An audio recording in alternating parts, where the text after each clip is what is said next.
अब आई? प्रणाम जी। अब आ रही है आवाज़? ओके। जी, जी। राज शर्मा जी, कृपा निधान। प्रणाम सभी सुंदर साथ जी के चरणों में। प्रणाम, प्रणाम, प्रणाम। सुंदर साथ जी, धामधनी की अनंत कृपा से हम सब ने जो यूँ कहूँ कि एक नींव कही गई है शास्त्रों की, या फिर हमें अगर परम धाम पहुँचना है तो उसके लिए अगर हम क क्रमबद्ध अगर सोपानवश चलें, तो सबसे पहले प्यारे सुंदर साथ जी सेवा पूजा और वैराट का ज्ञान आता है। क्योंकि जब तक हम सेवा पूजा नहीं करेंगे और वैराट का ज्ञान नहीं लेंगे, तब तक हमें परम धाम की पहचान वो पूर्ण रूप से नहीं हो पाएगी। अर्थात परम धाम की अपने अर्श ए अज़ीम अपने वतन के बारे में अगर हमें जानना है, तो हादी इंद्रावती ने नमूना तो इस संसार का ही दिया था। धनीदेव चंद जी ने उदाहरण इसी मृत संसार का ही दे करके हमें परम धाम की सुध कराई और पहचान दी है। इन्हीं शास्त्रों से, इन्हीं पुराणों से, इन्हीं वेद उपनिषदों के द्वारा हमें बताया। दूसरी चीज़ सुंदर साथ जी कि जैसे-जैसे पहचान बढ़ती है, वैसे-वैसे समर्पण और हमारे भीतर वो ईमान भी बढ़ता चले जाता है। क्योंकि जब तक पहचान नहीं होगी, वैसे उतना ही हमारे भीतर वो समर्पण पूर्ण रूप से ना आ पाएगा। मतलब हम धर्म में तो होंगे, हम राज्य को तो मानेंगे, लेकिन क्या है सिर्फ़ एक ऊपरी रूप से। वो दिल की गहराई से, वो दृढ़ता से, वो समर्पण भाव से हमारा दिल, हमारा तन, हमारी चेतना पूर्ण रूप से लगेगी नहीं, जब तक पहचान नहीं होगी। और पहचान सुंदर साथ जी के लिए हमें वैराट का ज्ञान की भी ज़रूरत है, हमें सेवा पूजा भी ज़रूरत है और साथ-साथ में ब्रह्मवाणी की ज़रूरत है। और हम वाणी को अच्छी तरह से तभी समझ पाएँगे, जब हम निरंतर सत्संग करें, चर्चा करें। चर्चा का अर्थ सिर्फ़ एक ही प्रारूप नहीं है, चर्चा हम वैराट के माध्यम जो करते हैं, वो भी एक चर्चा का रूप ही है। क्योंकि वैराट के ज्ञान से ही हमें क्षीर-नीर का निवेरा का पता चलता है।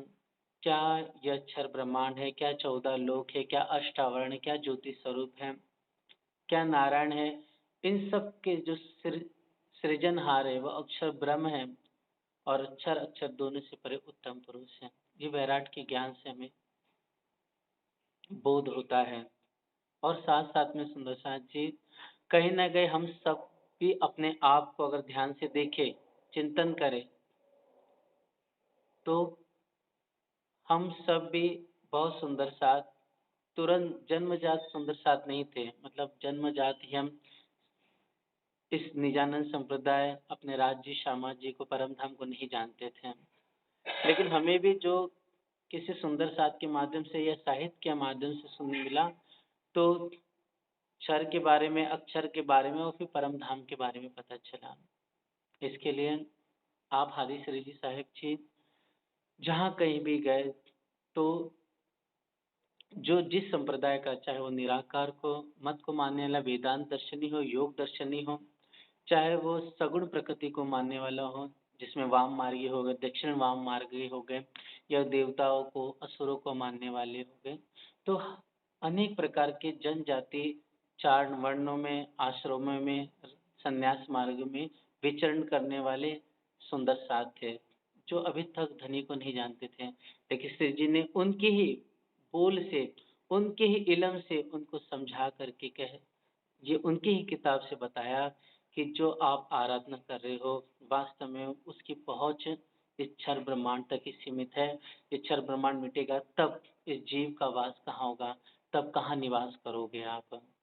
तब सब निरुक्त हो गए, तब आपने इस क्षर ब्रह्मांड की हकीकत के बाद अक्षर का वर्णन किया और अक्षर के बाद परम धाम का। तो आप हादि ने अनेक ब्रह्म आत्माओं को जगाया, जिसमें हम श्री चिंतामणि जी, आप श्री लालदास जी महाराज जी, भीम भाई, श्याम भाई हो गए, गोविंद व्यास जी हो गए, फिर अन्य और कई सुंदर साथ हुए। और विक्रमी संवत 1736 में जो हमने पहले श्रवण किया कि लालदास आप मुकुंदा जी दरोगा रहे और पट का आरंभ हुआ। तो ये प्यारे सुंदर साथ जी, उसी पट का सहारा लेकर के हम सब भी श्रीमद् भागवत और वृत्तानुमुक्तावली, विष्णु पुराण, ऐसे उपनिषदों का एक थोड़ा-थोड़ा सार लेकर के हम वैराट के तत्व को समझने का प्रयत्न और कोशिश कर रहे हैं।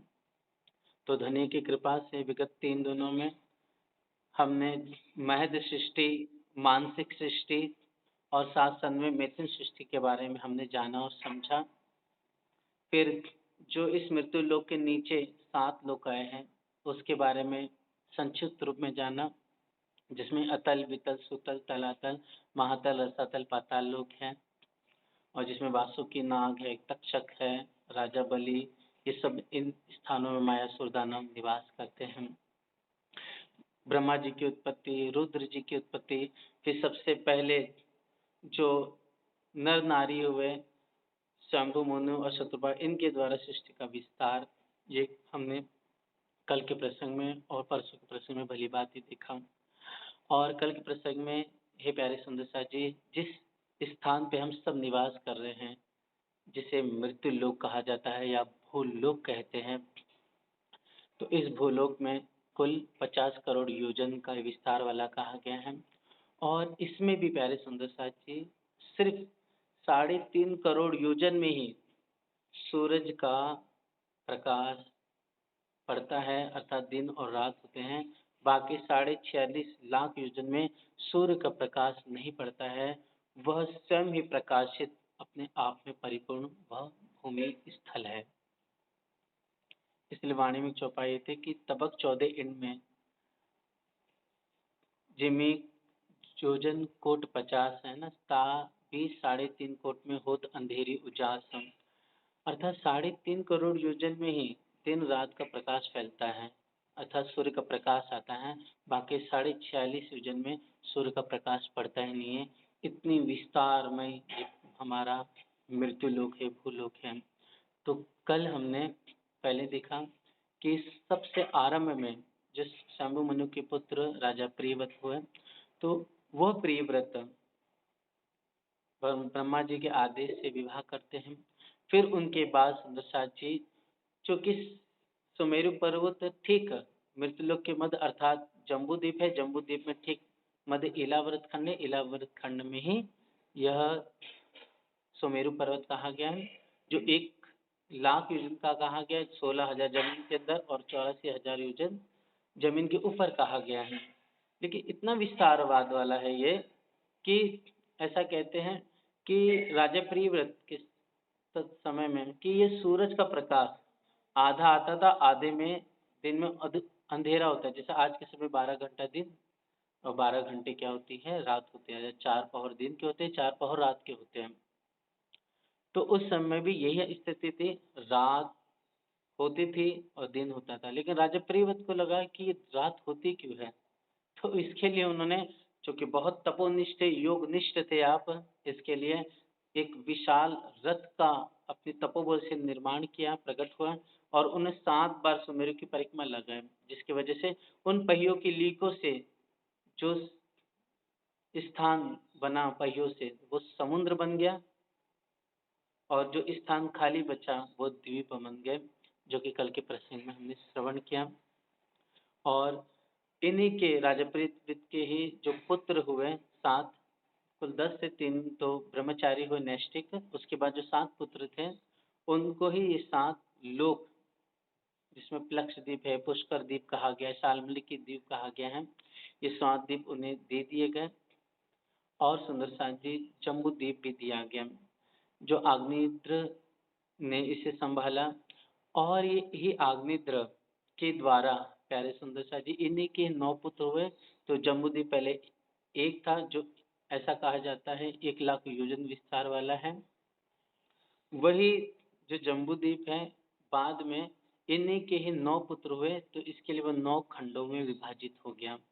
जिसमें हम सुनते हैं कि कुरुवंश हो गए, एलावर्त हो गए, भद्राशव खंड हो गया, भारतवर्ष हो गया, केतुमाल खंड हो गया। ऐसे 9 खंडों का कल हमने नाम श्रवण किया था भली-भांति रूप से। तो जिसमें जो यह भारतवर्ष है उसमें भी 9 खंड कहे गए। तो हे प्यारे सुंदर साथ जी, यह जो भारतवर्ष है, यह एक कर्म भूमि है जिसकी महिमा, जिसकी प्रतिष्ठा इतनी है कि स्वयं स्वर्ग के देवता भी यहाँ पर स्वयं मनुष्य तन धारण करने के लिए लालायित होते हैं। क्योंकि जो सुख उम, कर्म के द्वारा, भक्ति के द्वारा और जो मुक्ति मोक्ष मनुष्य तन के द्वारा प्राप्त होती है, वो स्वर्ग के देवता को भी उस सुख प्राप्त नहीं होता। स्वर्ग के देवता भी अपने स्वर्ग लोक में रहते हैं, निवास करते हैं, लेकिन वह भी उस मुक्ति को प्राप्त नहीं कर पाते क्योंकि कर्मों के बंधन में वो भी उलझे हुए हैं। वह भी इस कर्म चक्कर में फँसे हुए हैं। जैसे हम देखते हैं सूर्य को, सूर्य हमेशा अपनी कक्षा में गमन करता है, क्यों? क्योंकि वह कार्यरत है, अपने कर्म के अधीन है। उसी प्रकार चंद्र भी, जैसे हम देखते हैं 27 नक्षत्र है, ये तारागण ग्रह देखते हैं, हम ग्रह देखते हैं। फिर प्यारे सुंदर साथ जी, यह वरुण देवता होते हैं। इसके अलावा लोकपाल होते हैं, अश्विनी कुमार होते हैं, वसु होते हैं। तो इन सबको अपना एक कर्म दिया हुआ है इस यूनिवर्स में। जैसे कि हम देखते हैं कि सरकारी कर्मचारी हैं, तो सरकारी जो कर्मचारी है, तो सबको जॉब लगी हुई है, सबकी नौकरी है। तो वो जो सर्विस कर रहे हैं, तो सर्विस में भी सबके डिपार्टमेंट अलग-अलग हैं। तो वो हर एक डिपार्टमेंट में सबकी अपनी ज़िम्मेदारी, कोई कैशियर है, तो कोई न्यूज़ को लिखने वाला है, कोई न्यूज़ को कॉपी करने वाला है, कोई अर्थशास्त्री है, तो कोई खगोल शास्त्र का विज्ञान को समझने वाला है, कोई क्लर्क है, फिर सुंदर साथ जी, कोई जो है आर्टिस्ट बना हुआ है सरकारी नौकरी में, कोई बैंक डिवीज़न को देख रहा है, कोई जो जो जिला है, उस जिले का अध्यक्ष बना हुआ है, तो कोई स्टेट को देख रहा है, कोई तो है तहसील को देख रहा है, कोई सरपंच है। तो ऐसे अलग-अलग, कोई विधायक है, सांसद है, मतलब एक अलग-अलग रूप में सरकारी कार्य सबको सौंपा हुआ है, सबका अपना दायित्व है, सब अपना-अपना कार्य कर रहे हैं। तो इसी प्रकार है सुंदरता जी, जो देवता है वो भी इस कर्म बंधन में फँस करके इस 14 लोकों का जो कार्य वो सुचारू रूप से चले, इसके लिए वह भी गतिशील है, अपने कर्म के बंधन में उलझे हुए हैं। इसके लिए वे स्वयं चाहते हैं कि मनुष्य तन मिले और मनुष्य तन धारण कर इस भारत की भूमि में जन्म ले और यहाँ पर भक्ति करके, साधना करके साक्षात मुक्ति को प्राप्त हो सके। इसके लिए स्वर्ग के देवता भी मनुष्य तन की महिमा गाते हैं और धन धन भाग कहते हैं। फिर हे प्यारे सुंदर साथ जी, मृत्यु लोक ही ऐसा स्थान है जहाँ पर सुंदर साथ जी 88,000 मतलब 88,000 ऋषि मुनि यहाँ पर निवास करते हैं, अपने द्वारा जो साधना तपस्या करते हैं, जो ज्ञान प्राप्त करते हैं, उसके द्वारा इस संसार को आध्यात्मिक राह पर लेके जाते हैं और उन्हें धर्म की दिशा देते हैं। फिर इसके अलावा यहीं पर इस भारतवर्ष की भूमि में 3.5 करोड़ तीर्थ कहे गए हैं। ये भारत की वर्ष की भूमि है जिसमें अनेक नदियाँ हैं, अनेक मंदिर है, अनेक आश्रम है, अनेक अवतारी पुरुष भगवान विष्णु के या फिर आप शिव जी के अंश अवतार या तीर्थंकर इसी भारतवर्ष की भूमि पे जन्म लेकर के अपना आत्म कल्याण करने की चेष्टा करते हैं और इस संसार के जन-जन को धर्म की और भक्ति की राह बताते हैं और स्वयं का कल्याण करते हुए दूसरों को भी राह दिखाते हैं। तो इस तरह से भारतवर्ष की भूमि इतनी महान है कि अन्य भूमि पर जो 24 अवतार नहीं आते, तीर्थंकर नहीं आते, ऋषि मुनि प्रकट नहीं होते, लेकिन ये भूमि है जहाँ पर सभी एक साथ अवतरित होते हैं। इसके लिए इस भारतवर्ष की भूमि इतनी महत्वपूर्ण, इतनी उपयोगी, इतनी सार्थक है कि साक्षात यहाँ यूँ कहा गया है कि पूरे 14 लोक है और 14 लोकों का जो भरण पोषण है, अर्थात उनकी जो पूर्ति है वो इस मृत्यु लोक से होती है, यहाँ तक कि वैकुंठ में या शिवलोक या फिर सुंदर सा जी ब्रह्मलोक, स्वर्गलोक हो गए, वह भी अगर उनका अस्तित्व भी है, वो भी सिर्फ़ और सिर्फ़ किसकी वजह से? इस मृत्यु लोक की वजह से। और प्यारे सुंदर साथ जी, जो जीव हैं, जीव की जो 84 लाख यौन गतियाँ गई हैं, वो और कहीं नहीं बल्कि इस भूमि पे ही होती हैं, इस भारतवर्ष में। तो कल हमने धन्य की कृपा से श्रवण किया था कि जो 30 लाख योनियाँ हैं, वो किसकी हैं? जो ज जानवर कहे गए हैं, अच्छा अर्थात जो पशु कहे गए हैं, जो ज़मीन पर चलते हैं, वो 30 लाख योनि गति वाले कहे गए हैं। फिर 20 लाख योनि गतियाँ किनकी कही गई हैं? आप जो स्थावर वृक्ष, जो पेड़-पौधे होते हैं, उनकी 20 लाख योनि गतियाँ कही गई हैं। फिर प्यारे सुंदर सर जी 9 लाख जो कही गई हैं, वह जल के अंदर जो जीव निवास करते हैं, रमण करते हैं, वे 9 लाख जल के जीव कहे गए हैं। फिर 11 जो है वो रुद्र, कीट, सर्प जो ज़मीन के अंदर निवास करते हैं, उनकी कही गई है कीट-पतंगों की। और जो 10 लाख है, वह पक्षियों की है जो आसमान में उड़ते हैं और 4 लाख मनुष्य योनि कही गई है। इस तरह से 84 लाख यौन गतियों का कल वर्णन हुआ और साथ-साथ में सुंदर सा जी जो सतयुग, त्रेता, द्वापर, कलयुग वो भी सुंदर सा जी इसी भूलोक पे ही होता है। तो हम अगर उसमें देखेंगे तो सतयुग की उम्र कल हमने देखी थी 17,28,000, कलयुग त्रेता की उम्र 12,96,000, द्वापर की उम्र 8,64,000, तो कलयुग की उम्र 4,27,000 कही गई है प्यारे सुंदर साथियों। ये कल हमने वर्णन सुना, साथ-साथ में नवदा भक्ति जो है वो भी यही इसी भारतवर्ष में होती है। तो नवदा भक्ति में हमने सुना था कि श्रवण भक्ति है, किरंतन भक्ति है, स्मरण भक्ति है, आत्मनिवेदन भक्ति है, वंदना भक्ति है, फिर उसके बाद पाद सेवन में अर्थात चरणों की सेवा है, सखा भक्ति है, वंदना भक्ति कही है, दास भक्ति कही है, ऐसे करके कुल नवदा भक्ति कहेगी। और 8 ये जो नवदा भक्ति वो सगुण भक्ति कही गई है और फिर जो निर्गुण भक्ति कही है अर्थात निराकार को प्राप्त होने के लिए तो उसके 8 अंग ये बताए गए हैं। वो है यम, नियम, आसन, प्राणायाम, प्रत्याहार, धारणा, ध्यान और समाधि, ये 8 इसके अंग कहे गए हैं। इस तरह से काल धनी की कृपा से हमने सारा ये जो विवेचन है श्रवण किया था, इसे सुना था। और प्यारे सुंदर सा ये आइए आज के प्रसंग में है, इससे ऊपर जो आगे का प्रसंग है, आगे की जो लीला है उसे हम श्रवण करें। कही सुंदर सा जी कि यही जो भारत की भूमि कही गई है, इसकी विशेषता अनंत है और यही भूमि है जहाँ पर साक्षात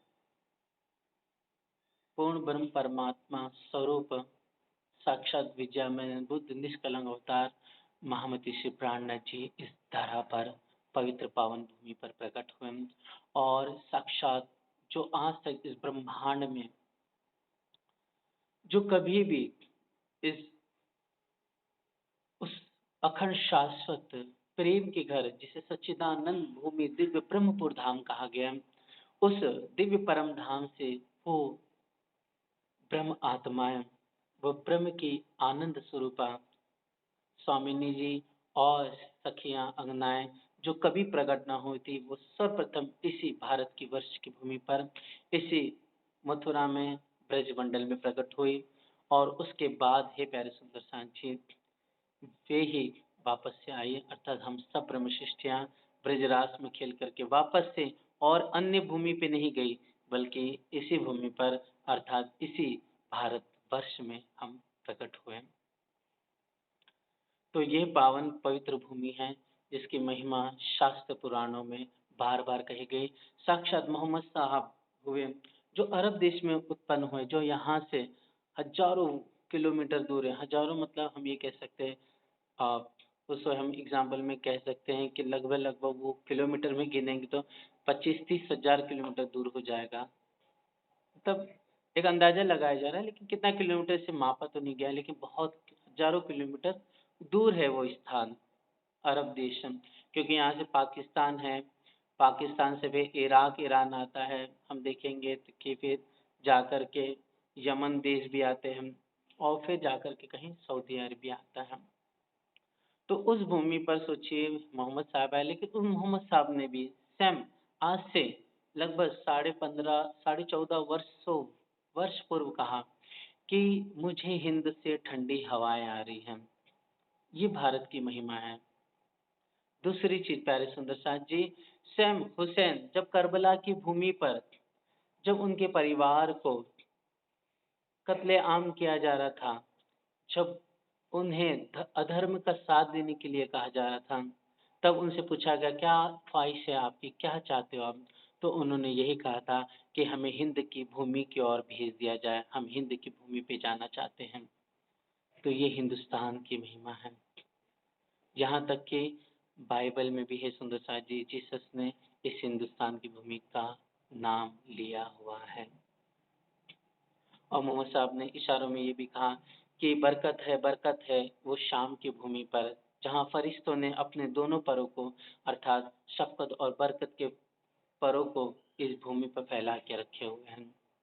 और उन्होंने ये भी देखा कि मेरे पास जो कुरान है, उस कुरान को कोई फरिश्ता उठा करके लेके चला गया और मोहम्मद साहब स्वप्न में दौड़ उनके पीछे गए, जाते-जाते उनका पीछा किया, तब पता चला कि वो फरिश्ता कुरान को लेकर कहाँ पहुँचा, तो वो शाम की भूमि थी। वो शाम की भूमि और कोई नहीं बल्कि ये भारतवर्ष की भूमि है।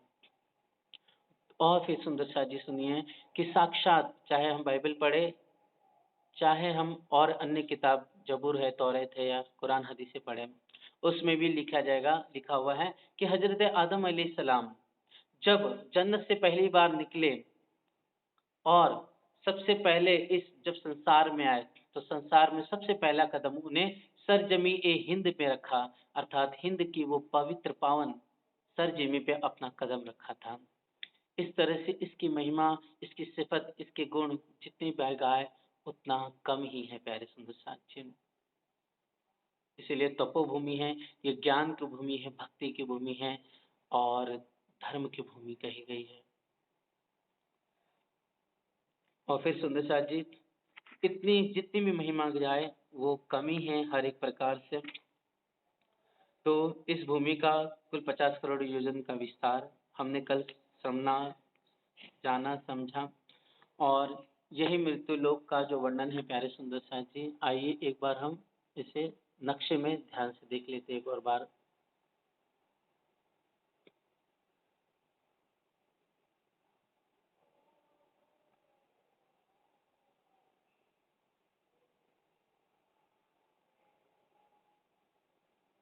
हुँ।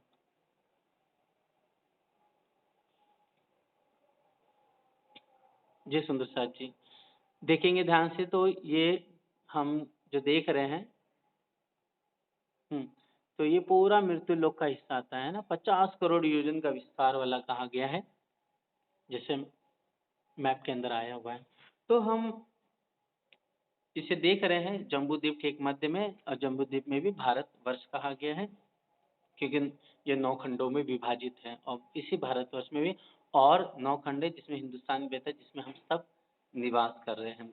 और प्यारे सुंदर सर जी जो भी स्थान है प्लक्षद्वीप, ये कुशद्वीप, क्रौंचद्वीप, ये शाकद्वीप, ये पहले देवों के मतलब क्योंकि पहले जो मनुष्य थे बहुत देवता के समान होते थे। लेकिन समय के अनुसार इनमें बहुत रूपांतरण हुआ और रूपांतरण के अनुसार धीरे-धीरे ये सारा जो स्थान है वो देवता की योग्य था, देवकुल होने की वजह से ये जा करके यहाँ पर देवता का निवास स्थान हो गया। इसलिए इस जम्बूद्वीप में ही विशेष करके इस भारतवर्ष की भूमि पर ही अर्थात ये पूरा जो स्थान हम देखते हैं, इसमें ही मनुष्य जाति निवास करती है।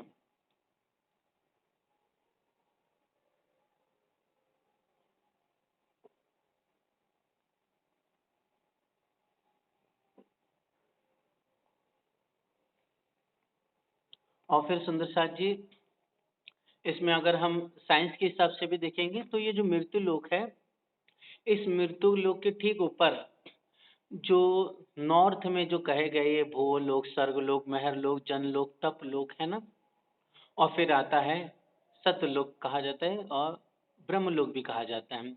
ये जो ऊपर के जो 7 लोक कहे गए हैं, इसको प्यारे सुंदर सा जी सेलेस्टियल नॉर्थ कह के पुकारा गया है और इस मृत्युलोक के ठीक नीचे अतल, वितल, सुतल, तलातल, महातल लोक हैं। ये सेलेस्टियल साउथ करके एरिया कहा गया है, CELESTIAL नॉर्थ और सेलेस्टियल साउथ, ये दोनों भागों में डिवाइड है। और फिर सुंदर साथ जी, चूँकि हम खुद ही देखेंगे तो लगभग-लगभग ऐसे 150 कुछ बिलियन किलोमीटर की दूरी पर कुछ सूर्य कहा गया है ना? तो आज बड़े-बड़े टेलीस्कोप भी हो गए हैं, वो खोज करते हैं, कोशिश करते हैं लेकिन सूर्य के करीब तक भी नहीं जा पाते हैं, बहुत दूर से दूर रहते हैं वो। हाँ, एक अंदाज़ लगा कर के वो उसकी मेज़रमेंट करने की, उसकी गर्मी को, उसकी हीट को समझने की कोशिश कर रहे हैं साइंटिस्ट भी। लेकिन यह जो हमारे जितने भी ऋषि-मुनि हुए या फिर इस संसार में जितने भी बड़े-बड़े अवतार हुए, महर्षि, दार्शनिक हुए, तपस्वी हुए, अवतारी पुरुष हुए, वो इतने सर्वसमर्थ थे, तीर्थंकर हो या अवतार हो, सन्यासी हो, तो उन्होंने इस सब की गणना पहले ही कर दी थी। आज जो साइंस सब कुछ कह रहा है, लेकिन साइंस से पहले हमारे इन्हीं शास्त्रों में, इन्हीं पुराणों में, इन्हीं वेद उपनिषदों में सब कुछ पहले से ही वर्णन था। इसीलिए स्वयं जो साइंस जो इसरो के जो साइंटिस्ट भी हैं, वो भी यही कहते हैं कि जो साइंस की उत्पत्ति है वास्तव में वह वेदों से ही हुई है। फिर उसके बाद कार्ल कार्ल सैगन करके एक सुंदर साथ जी कार्ल सैगन करके एक अमेरिका कॉस्मोलॉजिस्ट हुआ। कॉस्मोलॉजिस्ट मतलब होता है खगोलीय ब्रह्मांड को जानने वाले वैज्ञानिक होते हैं, ब्रह्मांड तत्व को जानने वाले। तो उसने भी यही कहा कि वास्तव में जो कुछ भी संसार में दिखाई दे रहा है, वास्तव में ये सब पैरेलल पैरेलल यूनिवर्स है। पैरेलल यूनिवर्स मतलब समांतर यूनिवर्स एक नहीं और भी बहुत सारे पैरेलल यूनिवर्स कहे गए हैं। पैरेलल यूनिवर्स का अर्थ है कि ये जो मृत्युलोक है, मृत्युलोक नहीं अकेला, मृत्युलोक के साथ-साथ ऐसे मृत्युलोक और भी है। पैरेलल यूनिवर्स उसे कहते हैं। मतलब जैसे कि मृत्युलोक है जहाँ पर हम सब रह रहे हैं। तो साइंस आज कहता है कि एक नहीं, ऐसे अनंत और भी यूनिवर्स है। फिर कार्ल सेगन ने ये भी कहा कि इस सृष्टि का सुंदर साथ जी, कार्ल सेगन ने ये कहा कि इस सृष्टि का क्या होता है? सृजन और विध्वंस होता है। तो हमारे भागवत में ही पढ़ लेंगे हम 12वें स्कंद का 4था अध्याय पढ़ लेंगे तो उसमें स्पष्ट लिखा हुआ है, नित्य प्रलय, नैमित्तिक प्रलय, प्राकृतिक प्रलय, महाप्रलय। मतलब इसका सृजन भी होता है, विध्वंस भी होता है। मतलब इसकी उत्पत्ति होती है, इसका सृजन होता है, इसका संहार भी होता है। तो आज जो साइंस कह रहा है या फिर जो साइंटिस्ट कह रहे हैं, वो पहले से ही हमारे शास्त्र पुराणों में लिखा हुआ है। तो आज जो मल्टीपल यूनिवर्स की थ्योरी हो गई या फिर सुंदर साथ जी अनेक प्रकार से जो पैरेलल यूनिवर्स की थ्योरी कही जाती है या फिर कहते हैं कि यह जो ब्रह्मांड है मल्टी डायमेंशन वाला कहा गया है। मतलब एक नहीं अनंत है इसमें, अनंत नक्षत्र है, प्लैनेट्स है, नक्षत्र है, ग्रह है। तो ये सब चीज़ें तो हमारे पूर्वजों ने या कहो कि पहले ही सनातन धर्म में अर्थात वेद उपनिषदों में ही पहले से वर्णन किया गया है, जिसका हम अगर अच्छी तरह और वर्णन जानना चाहते हैं, तो भागवत की श्रीमद् भागवत के तीसरे स्कंद के 11वें अध्याय में हम 42वाँ 43वाँ श्लोक देख लेंगे। तीसरे स्कंद के 11वें अध्याय का 42वाँ 43वाँ 44वाँ श्लोक सुंदर साथ जी, जिसमें हम अनंत ब्रह्मांड राशियाँ हैं, वो भी कैसे परमाणुवत में हैं। परमाणु मतलब जो आँखों से देखा नहीं जाता, ऐसे अनंत ब्रह्मांड है। किसे? एक सूक्ष्म परमाणु रूप में कहे गए हैं। पहली चीज़ ये। फिर दूसरी चीज़ सुंदर सा जी देवी भागवत पढ़ लेंगे, तो उसमें भी लिखा हुआ है कि ब्रह्मा, विष्णु, महेश और जिस हम ब्रह्मांड में रह रहे हैं, वो एक नहीं अनंत है। वो इतने अनंत है कि हम उसको गिन ही नहीं सकते हैं, अनकाउंटेबल कहे गए हैं। तो चाहे वो कार्ल सैगन हो, मिचियो काको हो, है ना? उस इसके अलावा सुंदर साथ जी अन्य अभी जेम्स वेब करके एक टेलीस्कोप भेजा गया, तो उसने ये भी कहा कि जो आकाश गंगाएँ हैं, तो उन्होंने पहले एक थ्योरी बनाए थे कि इनकी एज इतनी है, लेकिन उन अब जाके वो टेलीस्कोप कहता है नहीं, नहीं इतनी नहीं, इसकी एज और भी बहुत ज़्यादा है, जो हम सोच नहीं सकते इसका एज इतना टाइम पीरियड इतना है। तो ये सुंदर साथ जी वास्तव में हम जो वर्णन कर रहे हैं, जो अ, बैराट के माध्यम से जो ज्ञान कहा जा रहा है, ये सब पहले से ही है। दूसरी चीज़ सुंदर साथ जी, इस मृत्यु लोक में हमेशा नित्य प्रलय होती है। नित्य प्रलय का अर्थ है पल-पल चेंजेस होना। जैसे कि आज मेरी जो भी एज होगी, समझ लीजिए एग्ज़ाम्पल है ना 51 है, तो डे बाय डे एज क्या हो रही है, बढ़ रही है। ठीक है? दूसरी चीज़ कोई वस्तु बनी है, तो वो निर्माण हुआ है, तो उसकी भी एक हो एज होगी, चाहे वो 100 साल हो, 200 साल हो, 500 है। लेकिन जैसे-जैसे समय बीतेगा, तो वास्तव में उसकी एज धीरे-धीरे घटते चली जाएगी। इस संसार में जो कुछ बना है, वो निश्चित रूप से उसका विध्वंस होगा और उसका एक समय अर्थात सब वस्तु काल के अधीन कही गई है, काल चक्र के अधीन ही ये सब कार्यरत है। इसीलिए एक समय के बाद सबका संहार होने वाला है। मृत्यु अटल कही गई है, चाहे मनुष्य जाति हो या फिर इस ब्रह्मांड की हो, लय होके रहेगा। इसीलिए नित्य प्रलय कहा गया है। इस मृत्यु लोक में पल-पल जो ह्रास होता है, मतलब नुकसान होता है, जो ये आयु कम हो रही है, उसको नित्य प्रलय कहते हैं। फिर दूसरी सुंदर साथ जी, नित्य प्रलय के बाद नैमित्तिक प्रलय होता है। नैमित्तिक प्रलय मतलब जो हमने नीचे अतल, वितल, सुतल, तलातल, महातल, रसातल, पाताल ये 7 लोक देखे हैं। फिर उस ये जिसमें हम रह रहे हैं, ये 8वाँ लोक है, जिसे मृत्यु लोक कहते हैं।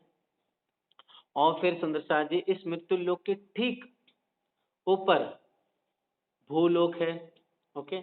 और इस भूलोक के भी ऊपर अगर हम देखेंगे, तो प्यारे सुंदर साथ जी, देखेंगे भूलोक के ऊपर स्वर्गलोक है, ठीक? तो श्रीमद् भागवत महापुराण कहती है कि इस मृत्युलोक के ठीक नीचे 7 लोक, ये मृत्युलोक 8वाँ लोक, भूवर लोक जो है वह 9वाँ और स्वर्गलोक 10 लोक है। जब नैमित्तिक प्रलय आती है, जब नैमित्तिक प्रलय आती है, तब ये दसों लोक, स्वर्गलोक से नीचे पाताल लोक तक सब कुछ जलमग्न हो जाता है, यहाँ तक कि कोई वस्तु बचती नहीं है। ना देव अर्थात ना असुर बचते हैं, नीचे को कोई लोग बचते हैं, ना सर्प बचते हैं, ना राक्षस बचते हैं, ना ये मृत्यु लोक बचता है, ना भूर लोक बचता है, ना यहाँ तक कि स्वर्ग लोक भी नहीं बचता है। यहाँ तक कि जितने भी देवता हैं, वो सब भी सर्वलोक से हट जाते हैं और ऊपर के महरलोक की में चले जाते हैं। तो इसे कहते हैं नैमित्तिक प्रलय। नैमित्तिक प्रलय में सुंदर साथिए 10 लोग सब जलमग्न हो जाता है, कुछ नहीं बचता है। ठीक? तो यह जो वर्णन है सुंदर साथ जी, नित्य प्रलय तो हमेशा हो रहा है, लेकिन नैमित्तिक जो प्रलय है, वो कब होती है? आइए हम इस काल गणना को समझने की कोशिश करें। तो प्यारे सुंदर साथ जी, हमने पहले सुना था कि सतयुग जो होता है, वह सतयुग की उम्र 17,28,000 कही गई है। ओके? कल और त्रेता युग जो उम्र है 12,96,000, द्वापर युग 8,64,000 और कलयुग 4,32,000। ठीक? ये जो चारों युग है, इसको एक चतुर्युग कहते हैं। कितना कहते हैं? हम एक चतुर्युग कहते हैं प्यारे सुंदर साथ जी। अगर जिस सुंदर साथ को लिखना होगा, प्यारे सुंदर साथ जी, कृपया करके आप ज़रूर लिख लेना क्योंकि बहुत मुख्य चीज़ है ये। तो 4 युगों के नाम हो गए, ठीक है? और चारों युग की उम्र हो गई। अब ये जो चारों युग है, मिल जाते हैं तो इसको एक चतुर्युग कहते हैं। ऐसे ही चतुर्युग कुल मिलाकर के कितने?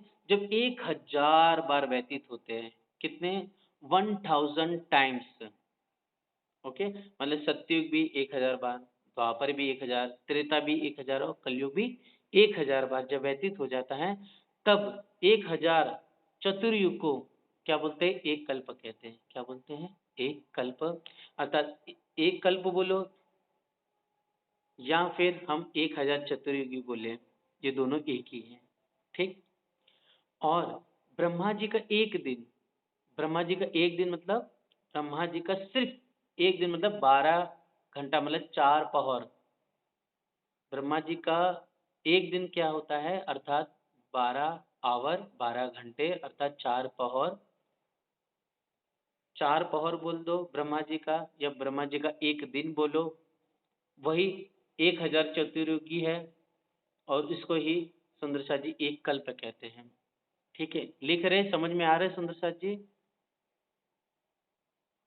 किरण बहन, सावित्री, रेखा बहन।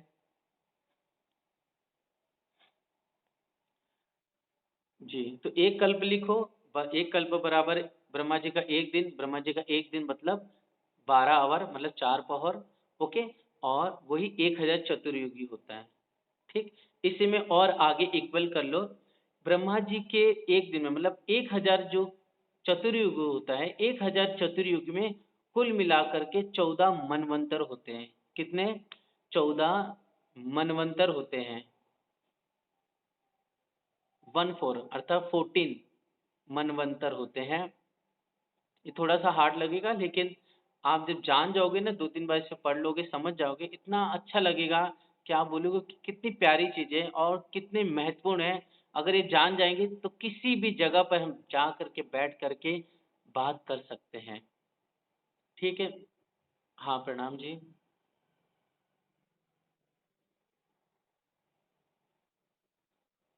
नहीं, नहीं, नहीं, आप पहले ध्यान से सुनिए सुंदर साथ जी, ठीक है? जो मैं बोल रहा हूँ उसे ध्यान से सुनो, ठीक है? मैंने 12 दिन बोले ही नहीं, मैंने बोला कि 12 आवर, 12 घंटे, ठीक है? मतलब ब्रह्मा जी का एक दिन होता है, वो 12 घंटे होते हैं, ठीक है? उसे ही क्या बोलते हैं? एक कल्प बोलते हैं।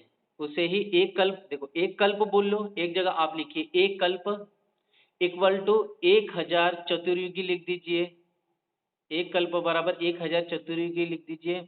फिर इक्वल लिख दीजिए अर्थात बराबर लिख दीजिए। फिर उसके बाद लिख दीजिए ब्रह्मा जी का एक दिन लिख दीजिए। तो ब्रह्मा जी का एक दिन मतलब 24 घंटा नहीं, अपन बोलते हैं ना कि एक दिन के बाद मिलेंगे, अपने लिए संसार में एक दिन क्या होता है? 24 घंटा होता है, नहीं, ब्रह्मा जी का वहाँ 12 घंटा ही एक दिन होता है। ओके, और इक्वल टू मतलब बराबर, इसे ही क्या बोलेंगे? 14 मनवंतर भी कहते हैं इसी को। क्या बोलते हैं? 14 मनवंतर भी कहते हैं।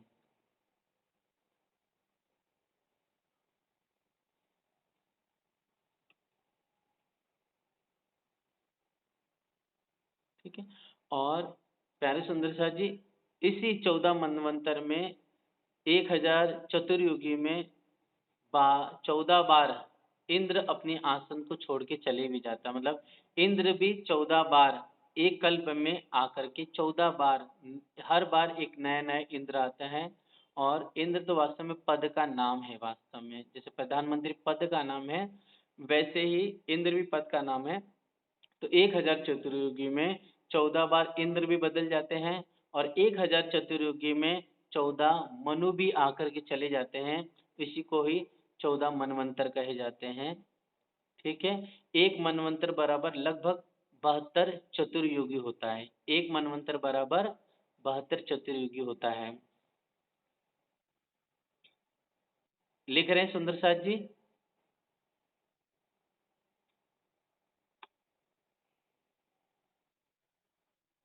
जी जी, हाँ, उसको मैं आपको एक नोट्स बना दूंगा, फिर आप सबको भेज दूंगा ग्रुप में, ठीक है? जी, व्हाट्सएप के माध्यम से। तो प्यारे सुंदर साथ जी, जब एक कल्प होता है ना, एक कल्प, तब क्या होता है प्यारे सुंदर साथ जी? यह जो 10 लोक है अर्थात स्वर्ग लोक से लगा करके नीचे जो पाताल लोक है, वो पूरा एक कल्प होने के बाद मतलब 1000 चतुर्युगी पूरी हो जाती है, तब जा करके यह जो 10 लोक कहे गए, स्वर्ग, भूलोक, मृत्युलोक, अतल वितल सुतल तलातल महातल रसातल पाताल, ये सब जलमग्न हो जाता है, सब लय हो जाता है। इसलिए हम बहुत लोग कहते हैं कि अरे स्वर्ग के सुख तो बहुत आनंददायक है और इस हमारे पिताजी तो स्वर्गवासी हो गए, हमारे दादाजी, हमारा भाई या फिर हमारी माता स्वर्गवासी हो गई। तो वास्तव में स्वर्ग के सुख जो है वो क्षणिक कहे गए हैं। ते तम भुक्त्वा विशालं स्वर्गलोकम। फिर इसमें वर्णन आया हुआ है, ये लगभग जो श्लोक है, गीता का श्लोक है 9वें अध्याय का। इसमें वर्णन किया हुआ है कि जो स्वर्ग लोक के जो सुख है, वह जीव भोगता तो ज़रूर है, लेकिन जब उसका पुण्य पूरा हो जाता है, उसके बाद उसे क्या है, इस वापस से इस मृत्यु लोक में आकर के 84 लाख योनि गतियों में भटकना पड़ता है। तो स्वर्ग लोक में जाने का मतलब ही क्या निकला? जब इस वापस से इस मृत्यु लोक में, इस नरक रूपी संसार में वापस आना पड़ रहा है सुख-दुःख भोगने के लिए। इसलिए स्वर्ग के सुख भी नरक के समान कहे गए हैं। जैसे हमारे पास बैंक बैलेंस होता है, तो समझ लो हमारे पास 10 लाख रुपए है, तो हम गाँव गए, अच्छी ज़िंदगी जिए, ऐशो-आराम किए, जब बैंक बैलेंस खत्म हो गया, 10 लाख खत्म हो गए, वापस से कमाने के लिए आना पड़ेगा। उसी प्रकार जो मनुष्य देवी-देवताओं की उपासना करता है, साधना भक्ति करता है, तो वो अपने पुण्य से दान दक्षिणा करता है या हॉस्पिटल बनाता है, कुआँ बनाता है, तो वो सब अपने पुण्य से क्या करते हैं, स्वर्गलोक तो चले जाते हैं। लेकिन जब उनका पुण्य पूरा हो जाता है, वापस से इस पृथ्वी लोक में आना पड़ता है। इसलिए स्वर्ग के सुख भी नरक के समान कहे गए, इसका कोई मतलब नहीं है। ठीक है, सिर्फ़ भोगियों के लिए सुख है ये, लेकिन वो भी सीमित समय तक है, एक समय होने के बाद वापस यहाँ आना पड़ता है। इस तरह से ये सुंदरसा जी नैमित्तिक प्रलय कहेगी दूसरी, जिसमें मतलब 10 लोग नष्ट हो जाते हैं हर एक कल्प के बाद। इस तरह से नित्य और नैमित्तिक 2 प्रलय कही गई हैं। प्राकृतिक और महाप्रलय है, उसका हम वर्णन बाद में श्रवण करेंगे, समय के अनुसार, क्योंकि एक साथ धीरे-धीरे हमें पूरा समझ में नहीं आएगा, बहुत ज़्यादा दिमाग हमारी बुद्धि में चढ़ नहीं पाएगा, इसके लिए आज हम ये जो सेवा है यहीं तक रखते हैं। और बाकी सुंदर साथ जी, एक चीज़ और रहेगी इसके अंदर कि यह जो स्वर्ग लोक में जो सुख होते हैं, है ना? आप जैसे एग्ज़ाम्पल के रूप में आपको मैं समझा रहा हूँ, उसको आप समझिए।